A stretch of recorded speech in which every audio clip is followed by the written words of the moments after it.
మొత్తంగా thank you so much. And Rudrasai గారు మా డిఓపి మాట్లాడవలసిందిగా రిక్వెస్ట్ చేస్తున్నాం. యా హాయ్ అండి, గుడ్ ఈవినింగ్. ఇక్కడికి వచ్చిన ప్రెస్ వాళ్ళకి, ఇక్కడ ఉన్న పెద్ద వాళ్ళకి అందరికీ నమస్కారం అండి.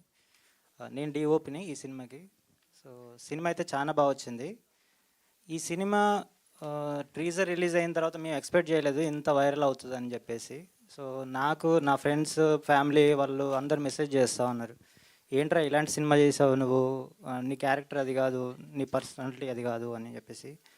తర్వాత మాకు అంటే మా ఇన్నర్ ఫీలింగ్లో ఏంటంటే సినిమా ఏంటనేది మాకు తెలుసు. నేను భిక్షు గారు 7 ఇయర్స్ నుంచి ట్రావెల్ అవుతూ ఉన్నాము. ఈ సినిమా ఫస్ట్ డే మేము కథ విన్నప్పుడు ఆ రోజే మేము సినిమా డిసైడ్ అయిపోయినాం, సినిమా హిట్ కొట్టేస్తామని. అలాగే తీసాం. ప్రొడ్యూసర్ గారు కానీ, డైరెక్టర్ కానీ, మేమిద్దరం అంటే ఎలా అంటే ఒక బ్రదర్స్ లాగా ఒక 6 ఇయర్స్ దీని మీద ట్రావెల్ చేసి వర్క్ చేసాము. బట్ ఇది ప్రతి ఫాదర్ అంటే డాటర్ ఉన్న ప్రతి ఫాదరు ఈ సినిమా ఖచ్చితంగా చూడాలండి.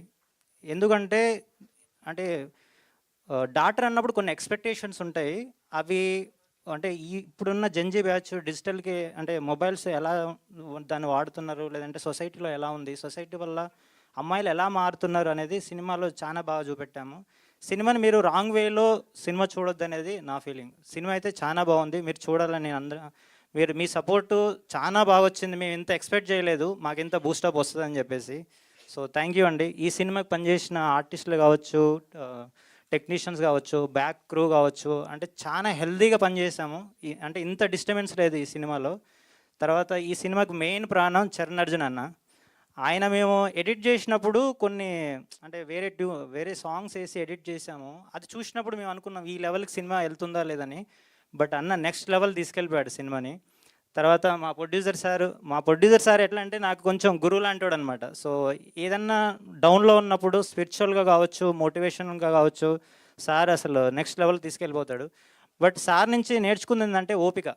సో ఒక మనిషి కన్సిస్టెంట్గా ఏదైనా పని చేస్తున్నప్పుడు దానికి ఖచ్చితంగా మంచి రిజల్ట్ వస్తుందని ఆయన చెప్తూ ఉంటాడు. మేము అదే బిలీవ్ చేస్తూ ఉంటాం. సో ఇంకా డైరెక్టర్ సార్ గురించి అయితే చెప్పాల్సిన అవసరం లేదు. ఆయన 6 ఇయర్స్ నుంచి అంటే ఆయన నిద్రపోకుండా పనిచేశాడు. బట్ అది మేము ఎప్పుడు నమ్మేది ఏంటంటే అతను ఏదో ఒకరోజు సక్సెస్ చూస్తాడు అనేది నాకు ఖచ్చితంగా గ్యారంటీ ఉండేది. బట్ అతను మాట్లాడే విధానం అది చూసి నేను ఈయన సినిమా డైరెక్షన్ చేయగలడు అనే ఫీలింగ్లో ఉండిపోయాను. బట్ సినిమా చేసిన తర్వాత నేను అసలు ఫిదా అనమాట. So thank you sir. First thing మీతో పనిచేయడానికి నాకు చాలా హ్యాపీగా ఉంది. సెకండ్ ఇంకా లాస్ట్ వాసవి అసలు ఆమె క్యారెక్టర్ అది కాదు. సో పాపం టీజర్ రిలీజ్ అయిన తర్వాత ఆ అమ్మాయి ఎంత స్ట్రగుల్ పడ్డదో, తర్వాత అమ్మాయి నాకు తెలిసి ఒక వారం రోజుల్లో నిద్ర కూడా పోయి ఉండదు. ఎందుకంటే నెగిటివ్ కామెంట్స్ ఎక్కువగా వచ్చాయి. బట్ సినిమా అది కాదు మాకు తెలుసు, కానీ బయట వాళ్ళ సొసైటీకి తెలియదు కాబట్టి. సో థ్యాంక్ యూ వాసవి, నీ ఓపికకు నీకు.